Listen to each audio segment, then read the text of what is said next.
Senator Deuell, for what purpose? Ask the author of questions. Yes, absolutely.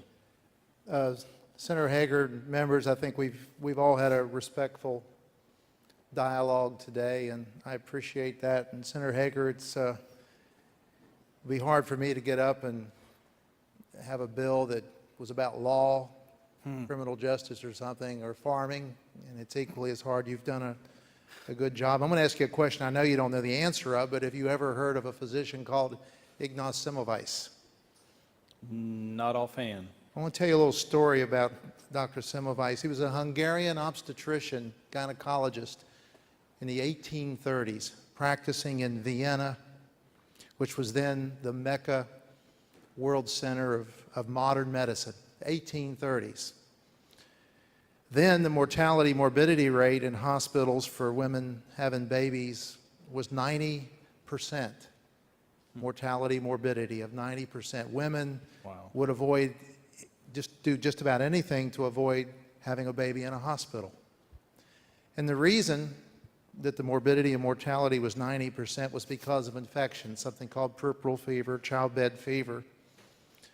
And the custom then of the standard of care of modern medicine, if you will, was that physicians would be teaching medical students. They would be dissecting a cadaver of a woman who died of childbed fever and be called by the nurses over in another part of the hospital and to do a delivery, and they would merely just wipe their hands on their lapel and go over and deliver the baby, and that's why about 90% of the women caught childbed fever.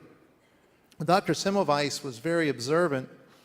He noticed, one of his fellow physicians was doing a dissection of a cadaver and cut his hand accidentally with a scalpel when demonstrating anatomy to the medical students, and very subsequently he developed the symptoms of a febrile illness, which Semmelweis noted was exactly like these women got. And so he thought, well, there has to be some cause. They didn't know about microbes, and they didn't know about bacteria, and so he proposed having medical students and other physicians and nurses wash their hands in lime water before they would touch a patient. And the medical students and nurses and he was the director of the obstetrical unit, they were very offended that they would have to wash their hands. But he got the morbidity mortality down to 10%. There's a book about this if you want, after we ever get out of Austin, called The Cry and the Covenant. And people made fun of him. He went over to the Royal Academy of Medicine and was literally booed out of the hall for talking about there must be something, they didn't know what, but talked about aseptic technique and washing hands that you could reduce it. And he became so unpopular in Vienna that he was run back home to Hungary. And he was obsessed with this idea, and he took it to Pasteur, and Pasteur was kind of onto it too, but professional jealousy being what it is, he didn't want to acknowledge it because he had his own research getting ready to go. And Semmelweis was so obsessed with this, and his reputation was ruined in Vienna, and that he cut his hand and shoved it into a cadaver that had died of childbed fever and ended up dying of this to prove his point. Later on, Pasteur and other people said, you know, he might have been right, as they published their papers. And so here was a man that gave his life. And my point of that is that in medicine, we don't always get it right early on. Doctors didn't think that radiation had any harm. In fact, when I was 13, I had a thyroid tumor because my mother took me very faithfully in from age 6 months to a year, once a month for radiation treatment to my shoulder to get rid of a birthmark.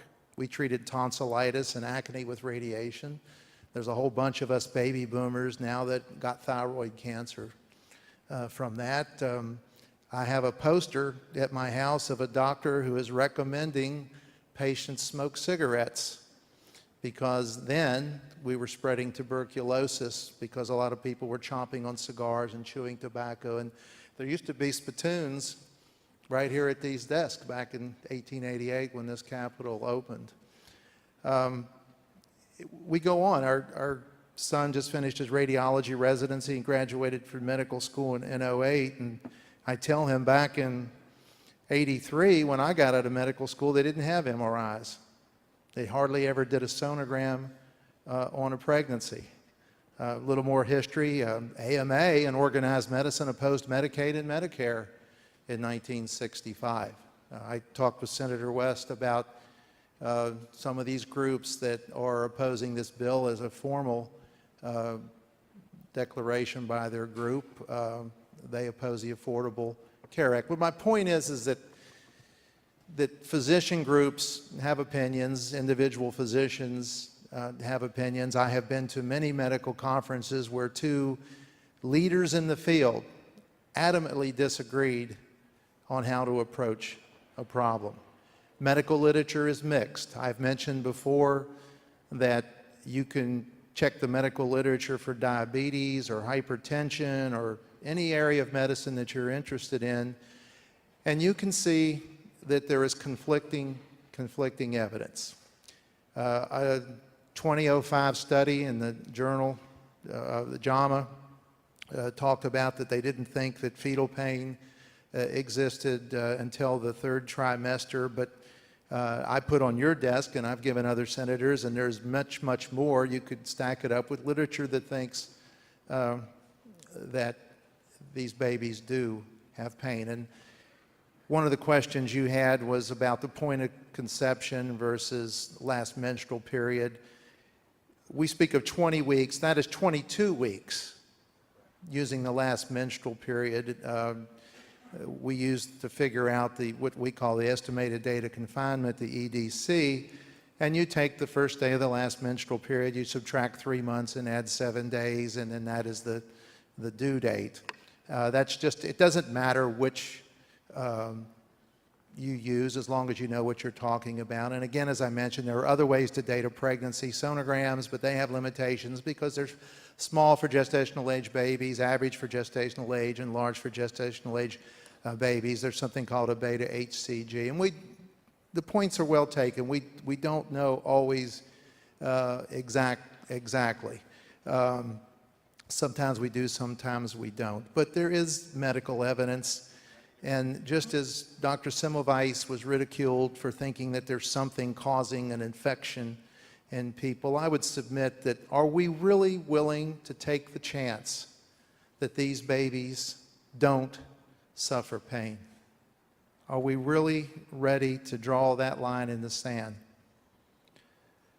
We've had a bunch of publicity in the state, and some of it good, some of it bad. A lot of it's not even been about what this bill is about. And there are good people on this floor who disagree. I again submit that the doctors who do abortions, perhaps from their point of view with good intentions, are not always following the rules. I won't say all of them. Not all family practitioners like me follow all the rules, but I think that it's prevalent enough, looking at the stories, that we need to intervene. And if in the interim, after this bill passes and it's signed by the government, if those doctors will come to us and make a case for changes, I think as open-minded people that we can entertain that. I don't think the clinics are going to close. They certainly don't have to, given the amount of money that they take in. Pennsylvania, for example, I don't know if you mentioned this, when they had a similar bill, half of their abortion clinics became ambulatory surgical centers within 6 months. It's possible, and if you look at the people here rallying against this bill and throughout the country, and there's just as many, in my opinion, if not more, that are for the bill, but if that same intensity, that same passion, and I admire that passion, if they could direct that to helping those clinics, then they could also be a part of helping them not close. We've heard stories, countless number of people testifying. We have heard Senator Davis's story, and there's a lot to admire about that.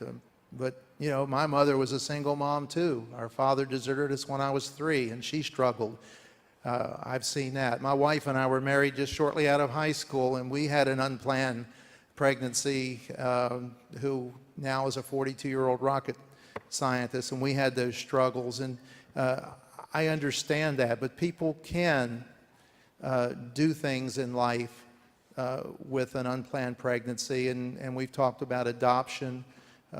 That certainly there are many, many couples that want babies. So all of these things are alternatives that we should consider.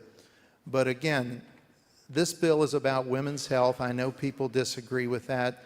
As a physician, I want abortions to be safer. I want those doctors to play by the same rules. I want RU46 to be used properly. Not mentioned is that within 2 hours after taking that drug, you can get violently ill. And I think that a woman should be close to medical care when she first takes that medication for that reason. And I'll just close that Henry Hyde, that late great congressman from Illinois, in the debate about partial birth abortions, asked if we could draw the line at torture. And I would just submit that now as we consider this bill, which includes the fetal pain part of it. Are we willing to take that chance, or are we willing to take a chance that these babies do feel it? I think they do, and let's draw the line and not torture these babies that are aborted. Thank you, Senator Hager. Thank you, Senator Deuell, and I appreciate all the help that you provided in this whole debate, discussion in the last several months. Thank you very much. Members, if there are no other questions, we will proceed to amendments.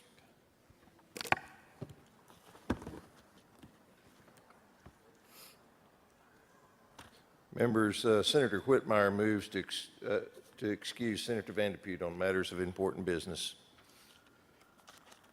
Is there objection? Hearing none, the motion is adopted.